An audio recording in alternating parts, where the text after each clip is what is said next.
Pro Group Management. Workers' comp that works for you. Welcome to Nevada Newsmakers. Someone's got a State of the State address to give and a presidential inauguration this week. On the rundown, Governor Guinn's Chief of Staff, Mike Hillerby, will give us a preview of the governor's State of the State speech and his budget. And presidential historian Clay Jenkinson joins us to talk about this and previous inaugurations. And coming up on the Power Pundit panel, Martha Gould, Jeanmarie Simpson, and Scott Craigie. It's all coming up next on an all-new Nevada Newsmakers.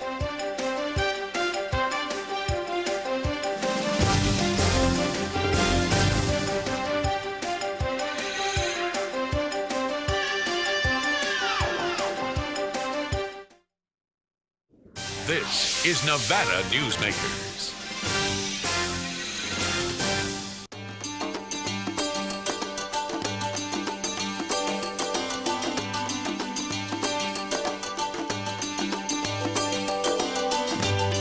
Many of the materials we rely on every day come from the ground, and modern mining technology brings them to us cleaner and safer than ever before.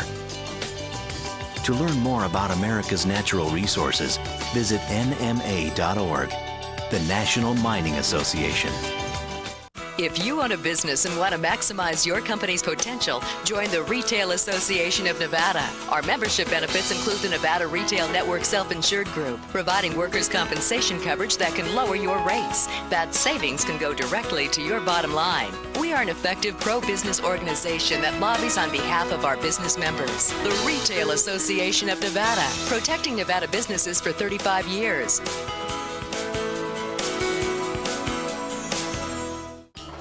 Where do I want to go? Me? Denver. Anchorage, Alaska. Atlanta. Vancouver. Chicago. We can help you get where you need to be or want to be. Reno Tahoe International Airport. Anytime, any place, anywhere. Anywhere? Minneapolis. St. Paul. Over 170 daily flights, non-stop service to 19 cities and connections everywhere else. Reno Tahoe International Airport, dedicated to moving you. Jupiter. When you need a new employee, how can you be sure who you're really hiring? A background investigation by Employer Links will uncover criminal records, verify the applicant's education, check their credit history and Social Security verification. An investigation will research professional licenses and driver's licenses and let you know why they're unemployed. Hiring the right person shouldn't be a gamble. Call Employer Links. Employer Links, protecting your investment. This is Nevada Newsmakers with host Sam Shad, a no-holds-barred political forum. Now, from the Nevada Newsmakers broadcast headquarters, here is Sam Shad. With the State of the State just around the corner, we figured it was time to visit with the Governor's Chief of Staff, Mike Hillerby. Welcome to the program. Thanks for joining Ray and I. Good morning. Thanks for having me on. Okay, let's start off with the rebate. Bob Beers originally floated an idea for a rebate. The governor's come up with a plan for the rebate, which Bob Beers has endorsed. Explain to us, first of all, very briefly, what exactly is this rebate? It's not just $300 to everybody's got a registering a car. No, it's a maximum of $300 back. You would get back every DMV registration fee, including the state registration fee and the local government support tax, it's called, or the supplemental if you live in Washoe, White Pine, or Clark. You would get that back on every vehicle you registered, up to a total of $300 per vehicle. We looked at, over a long period of time, when we realized how the economy was doing, how far ahead sales and gaming tax were, at the best way to potentially get back money to people when we saw the final numbers. And we can, I'm sure you'll have other questions about this, and we can talk about what that all means. Because Nevada doesn't have a personal income tax, which is a very good thing, there's no real easy way to get that back. When you look at the one place that the majority of people sit down, really the only place, that they write a check to any local government entity or state entity for a tax, it's through the DMV. And I want to be clear about something because there's been some confusion. We're not physically giving back the money that people paid into the DMV and handing that money back. The source of this money is sales and gaming tax, and that's very important because the state collects $33 on that registration. It goes to the highway fund, pays for the operation of the Department of Motor Vehicles. The rest of that money supports county, local governments, and the school districts. We get all the heat because you make the check out to the state DMV. We give all that money directly back to the local governments. So it's not that pool of money. That's simply the best mechanism to give back a surplus. But Michael, why give it back? Nevada is 48th in the nation in per pupil spending for education. The mental health, we're having a big crisis in southern Nevada. Couldn't that money be used for those programs instead? The governor on next Monday night is going to lay out a very clear plan and a vision in his budget, continuing to do a lot of the things that he's done throughout his tenure. There's going to be a substantial amount of money in that budget for mental health, to fully open and staff the mental health hospital in Las Vegas, to do more kinds of community outreach in mental health. There's going to be a substantial amount of money in K-12 education, something along the lines of double the amount of money that we're talking about in the rebate in new money going into just K-12 education. There'll be a number of things in the INVEST plan that he's going to address, so the superintendents and the school boards, and I hope a lot of parents and teachers are going to be happy about that. There's a similar amount of money going into higher education, investment in buildings and staff and faculty and research and infrastructure. Similar amount of money going into other health and human services categories. This was after looking at all those needs, trying to address those. This is what the governor said, look, he made a statement last time, it was very clear throughout the legislative session, here's how much money we need to continue to do the things we're doing in Nevada to make the necessary improvements. He felt an obligation to people to say, look, when this much more came in than we expected and that we told you we asked for, then that we needed, you have an obligation to give that back. There's another issue that gets a little bureaucratic and boring, but it's this. This is a windfall. I don't think anybody expects that sales and gaming are going to continue to grow in double-digit numbers month after month after month. We've had a fantastic run. Nevada's economy is doing very well. No real expectation it's going to continue at that clip on sales and gaming. At some point, those have to moderate back to more normal levels. This is a one-time pot of money. You wouldn't go out as an individual when your boss gives you a $300 bonus and buy a new car that had a $300 a month payment on it. Be crazy. The money's not there. This is a one-time windfall of $300 million. To invest that in ongoing expenses just puts the next legislature and a future governor in a horrible box, because how do you go on paying for that? Everything you would want to do requires ongoing expenses to do. There was a question again. We had a show a couple of weeks ago where we brought in high school kids from all across the state to be on the program and play the roles of panelists here and pundit panelists. And one of the things that shocked me was the girl from North Las Vegas High. Rancho High School. Rancho High School said that they don't have money at the school to pay for toilet paper, soap, and the books are old. And I was stunned. Do you have a response for that? I mean, we have the same problem at Hug High School and other schools in Reno. We have, last session the governor proposed and ultimately passed, the legislature passed as part of the budget, a significant amount of new money that was set aside out of the normal pool of education funding, specifically go to textbooks and educational supplies. This budget continues to do that. I can't address the individual schools and how that money is filtering down through the districts. It's amazing that would be the case at this point, given the amount of money that we've put in there and will continue to put in. But we do know there are problems out there. Last session it had been for a couple of years, us hearing about in Las Vegas, a lot of the schools having classroom sets of textbooks. One math textbook for 6 classes to share during the day. Those kids didn't get to take them home. So that's not acceptable. You're not going to be able to do that. So the governor put money in the budget. That money will continue, as will signing bonuses and retention bonuses for teachers in special areas. All those kinds of things continue in this budget. And again, I can't speak to those specific schools, but we've certainly tried to put the money there and make sure that those essential supplies and textbooks and other things got into the hands of the people that needed them. Okay, there's 2 things I want to ask you about that's in the governor's budget. Number 1, is he going to support full-day kindergarten? And number 2, is he going to support 3% raises for our state's teachers? First of all, you'll hear all the details about the governor's proposals on Monday, so I'm not going to step on that. There'll be a number of things in there for education out of the INVEST plan. You will hear some mention of all-day kindergarten and how that might be worked in the speech. And the governor will announce then the raise package that he's put in for state university employees and for teachers. Okay. The Millennium Scholarship has obviously been a big story here over the last couple of weeks, and how we're going to continue to fund it. But I have a question for you raised by a piece on 60 Minutes last night with Jeffrey Wygand, who is the whistleblower. The original intent was to give 20% of the tobacco money that came to each state to go towards education to stop kids from smoking. Are we spending that much of the fund that we're getting on doing that? When the tobacco, the MSA, the Master Settlement Agreement, came to Nevada, and in the 1999 legislature, the governor and the legislature made decisions and ultimately passed a law to split that up. Roughly half goes into health and human services kinds of programming in grants to organizations, into smoking cessation and education efforts. Another 40% of that money goes into the Millennium Scholarship Program. 10% is set aside in what's called the Jan Evans Trust Fund in memory of of late Assemblywoman from Northern Nevada, Jan Evans, to deal with public health kinds of issues. So a fair amount of that money is going to smoking cessation and smoking education. Do you think programs. it's anywhere close to that 20%? You know, I couldn't tell you off the top of my head. I want to be honest. I don't want to quote a number that's not accurate. I know when you talk about with a lot of the advocates for the anti-smoking advocates and other, they wish we did more. You know, they really had envisioned that all of that money would go to that. And they have disagreements state by state by state. You know, the governor felt very strongly that the Millennium Scholarships was a very important program. We know that the better educated people are, the less likely they are to smoke. When you talked about all the rankings we are in all those places, beware the person that sits here in a 3-minute segment and says they have all the answers, first of all. They're simply not that easy. And overnight, we're not going to, by putting a check into one pot or another, do something else. Long term, the governor's vision is, if you talk about providing people with health insurance that they need so they can get preventative care, a good education starting at the earliest grades, college education to open up more possibilities. Over time, those are the investments you have to make to do that. You're not going to see that turnaround. And I'm sorry, we're out of time. Mike Hillerby, come back soon, okay? Anytime. All right, Thanks, we'll be right guys. back on Nevada Newsmakers with Clay Jenkinson right after this. Nevada Newsmakers, brought to you in part by Sunbelt Communication. Siegfried and Roy presents Darren Romeo.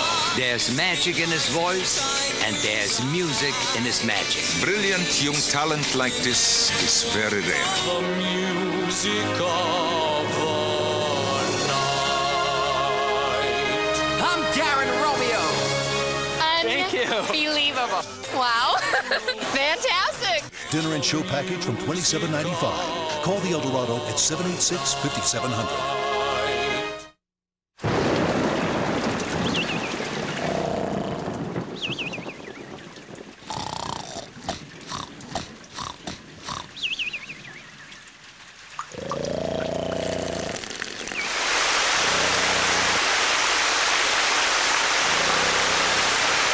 For a hole in your roof or a whole new roof, Ken Dillon, owner of Van Dyne Roofing, can get it fixed with his eyes closed.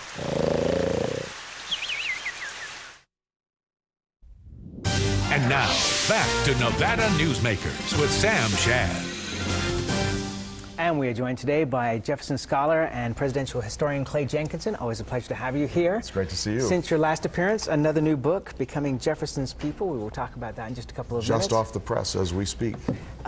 Let's start talking first, though, about the inauguration we have coming up on Thursday. Your immediate thoughts about it?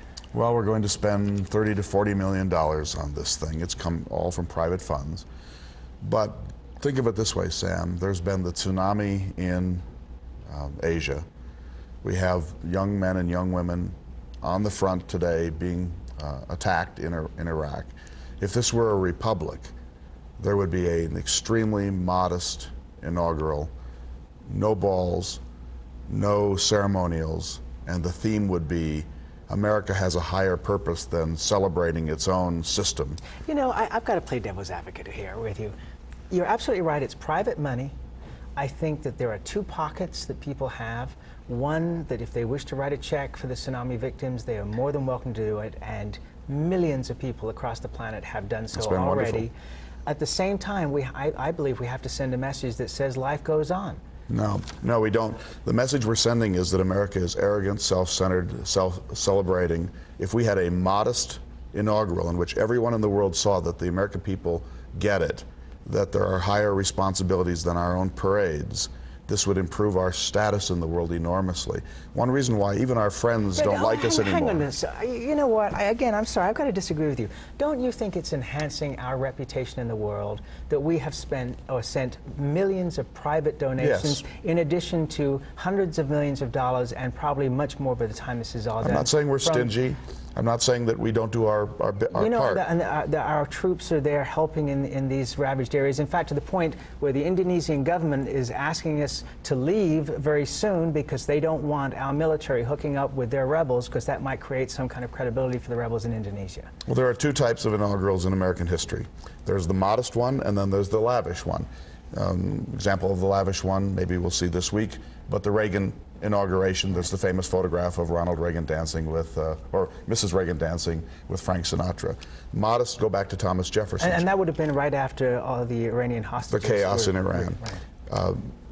Jefferson strolled virtually unaccompanied to his inauguration. He gave a modest little speech. He went back to the boarding house where he was staying. He sat at the usual spot, not at the head of the table. He took himself very modestly as a president. Some people take themselves in an imperial way, Theodore Roosevelt. But FDR during World War II had a modest inauguration in the White House, served very modest food afterwards, canceled the balls. Symbolism, political theater are essential. And now that the United States has this troubled relationship with the rest of the world, we have to show symbolically what we stand for. And what the world's going to see is opulence, self-satisfaction. Those are not good Republican American values. Or they will see a country that is saying that we are going to move on, that we understand that we have problems in the world that we need to fix. But a week after the inauguration, how many people are going to be talking about it around the world? How many people are actually going to even care about it? They're going to see a clip on their news, and it's done. It confirms what they thought, that's all. They're not going to talk about it into March, but it confirms their worst attitude towards the United States and what it has become. You know, I think everyone who's watching this program should read Gibbon's Decline and Fall of the Roman Empire. We've reached a state where there's a national schizophrenia. On the one hand, there is a war going on, and young people are being maimed. On the other hand, there is enormous self-satisfaction, the worst television in American history. Our sports are becoming more gladiatorial. Our educational system is in rapid decline. Civility is virtually gone in this country. This disconnect destroys republics. All right, we're moving into your book, so let's talk a little bit further about your book. What's the basic theme of becoming Jefferson's people? It's an optimistic book. Can we become Jefferson's people again? In my view, we're now Hamiltonian or worse. Can we recover our national Jeffersonian spirit, where we emphasize libraries, education, civility, the arts, a modest place in the world? I think we can. I think that Jefferson is virtually forgotten as a national inspiration. His own character is in some trouble, as you know. We need to recover the Jeffersonian, and this book is almost a how-to book. How can you be more Jeffersonian? How can we be more Jeffersonian? And how can the country regain some of those great Enlightenment ideals that carried us so far? I think it's vital that we have a national conversation about who we are, what we stand for, where we're headed, and what we value. And this book is an invitation to that. You know, in some ways, I think that one program has led the way in this, and that's The Daily Show. With its host, Jon Stewart. America the Book has been #1 on the New York Times bestseller list for 15 weeks now. It's a fun book. Extraordinary.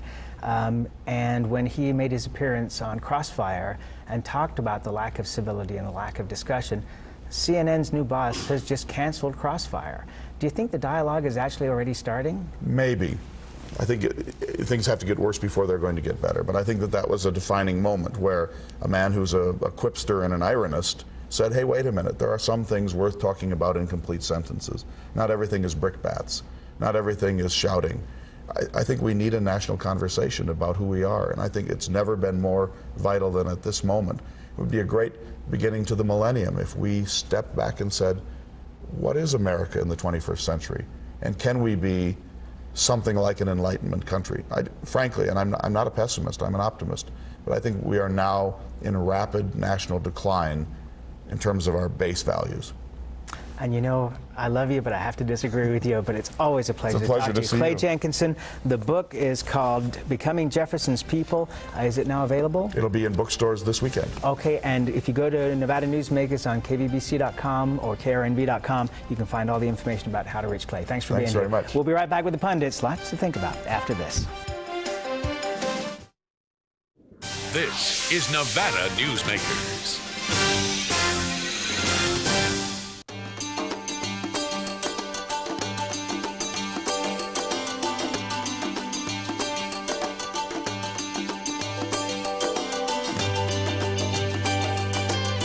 Thanks to an ongoing commitment by America's mining companies, more than 2 million acres already have been reclaimed.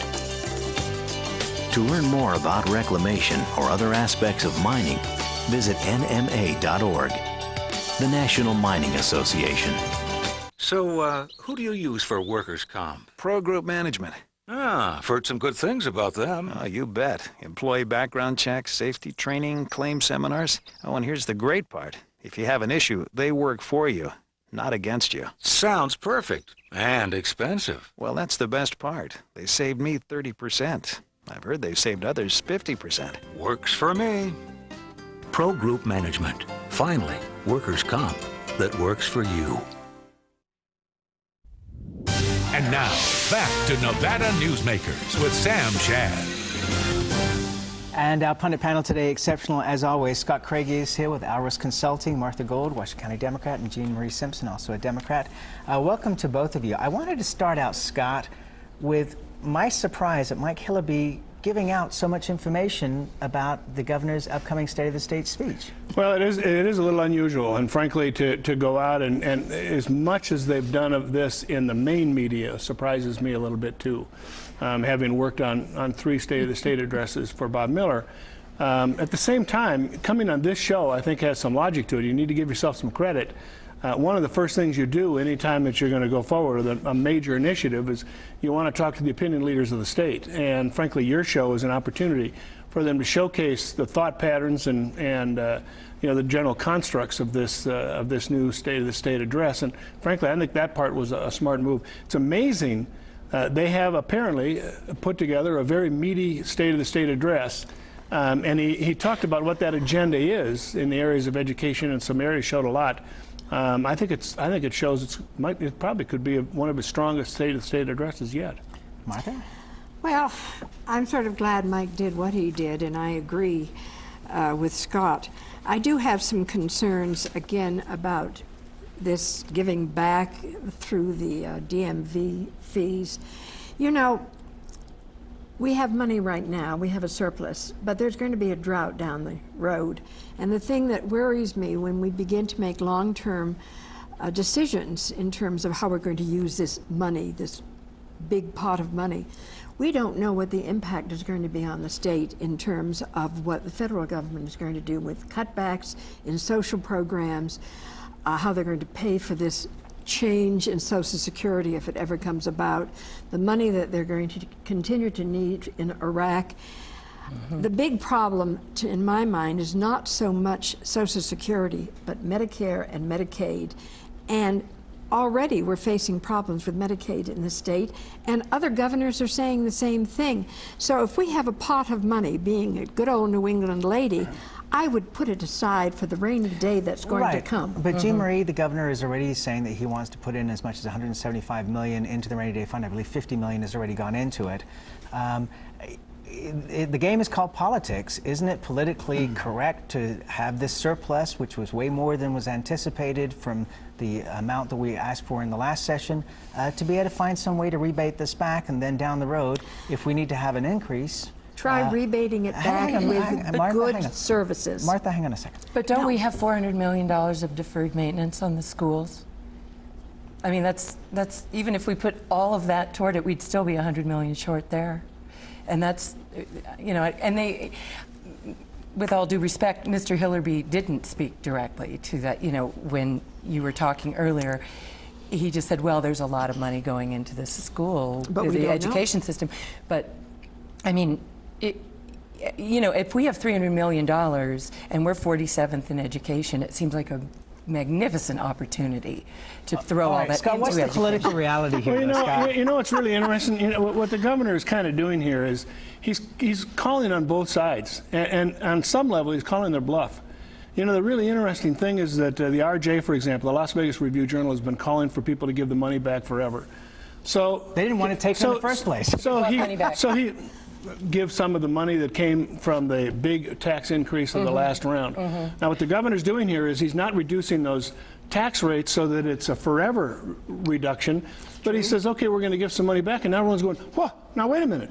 Now he has energized the other side of that issue throughout the state before he goes out with the State of the State address, because before that, all the talk was give the money back. Now, there's a lot of talk about give money back. There's a lot of talk about, now wait a minute, we need to be more responsible about what we're doing with our services. So on some level, he's equalized the debate throughout the state, because there was no other side for a long time. That there's a debate, but I mean, we do not pay too much tax in Nevada. I mean, taxes are what make civilization possible. The bottom line is we don't know what the future is going to bring, and we do have the surplus. Well, hang on, though, but you know what? We need to hold on let's go back to what Scott was saying. But let's see what I Scott... agree with what Scott is saying, but I'm also saying Yeah, but I think you're missing the point here, that in subsequent years, because there's no actual change in the tax stature, we're going to see potentially, because of major projects like Guinn, the MGM City on the Strip, the Venetian expansion, that we're going to see these surpluses for several years, not forever, but for several years, right, Scott? Yeah, and actually the growth engine drives a huge amount of taxes, and as we go through, now it also drives a huge amount of need. But there is the impact of much greater amounts of money coming in during the growth cycle than the continued costs of that growth cycle. And as we go through that down along with the growth strip, cycle comes increased demands for services on top of services that are already bleeding. Right. So why don't we fix everything and then give the money back? What's left fix over? Everything. Well, let's fix our schools. Let's get our schools. I've sat at this table arguing for schools and for Medicaid and for mental health many times. But the only reason that we're really in this debate, and this is a good example of what's going on throughout the entire state, is that they took this strategic step, and I think that it was clever. All right, welcome. I still hope they don't do the rebadge. That we keep that money because the demands are going to grow, and we're going to see less and less money coming down the pike from the feds. I mean, this is the trickle-down theory, which says, you know, we mandate and you state have to find the money, or you local government have to find the money. And the bottom line is, if we have this huge surplus, save it for a rainy day and use it wisely. Sales taxes in Las Vegas, or rather property tax in Las Vegas, just going through the roof. I mean, it's very difficult for conservatives, fiscal conservatives, to be able to look at this and say that this is all justified. We got, well, I want to talk about civility, and we're out of time, unfortunately. We have three very civil people. Yes, we do, indeed, today, and I'm still optimistic. We'll be right back on Nevada Newsmakers after this timeout.